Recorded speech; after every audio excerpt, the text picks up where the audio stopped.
যে যে সমস্ত পরিকল্পনা করা হয়েছে তাতে আমরা নিঃসন্দেহ যে শান্তিপূর্ণভাবে ভোট করা সম্ভব হবে। যে কালচার ছিল সেই কালচারে পরিবর্তন হবে। দেখুন, দু তিনটে জিনিস তো করা হচ্ছে যেটা অন্য কোনোবারে হয় না। এক নম্বর হচ্ছে 100% অফ দ্য বুথে ওয়েবক্যাম দিয়ে কন্টিনিউয়াস মনিটরিং হবে। মনিটরিং এ যারা মাইক্রো অবজারভাররা থাকবেন বা অন্যান্য যারা কন্ট্রোল রুমে থাকবেন তারা সারাদিন কন্টিনিউয়াসলি প্রতিটা বুথে কি কি ঘটনা ঘটে চলেছে বুথে এবং বুথের বাইরে সেটা ওরা অবজার্ভ করবে।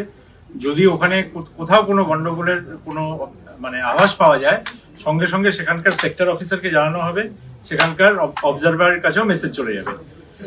সুতরাং এটা হচ্ছে একটা পরিবর্তন। দ্বিতীয় হচ্ছে যে সেন্ট্রাল প্যারামিলিটারি ফোর্স যেখানে সব জায়গায় প্রায় ডিপ্লয়েড হবে এবং এদের গাড়ি সেটা জিপিএস ট্যাগিং থাকবে, যাতে কিনা ওরা কোথায় যাচ্ছে, ওরা আরবিট্রারি যেতে পারবে না, কোথায় যাচ্ছে সেটা আমরা এখানে কন্ট্রোল রুম থেকে দেখতে পারি এবং সেইভাবে পুলিশ অবজারভাররা যাতে ইনস্ট্রাকশন তাদের দিতে পারে।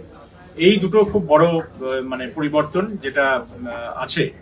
এবারে এছাড়া যেটা আছে সেটা হলো যেটা আমাদের সিও সাহেব বললেন যে আইনে যে যে কন্ডিশনে রিপোলের কথা বলা হয়েছে সেটা আমরা এবারে খুব স্ট্রিক্টলি অ্যাপ্লাই করব।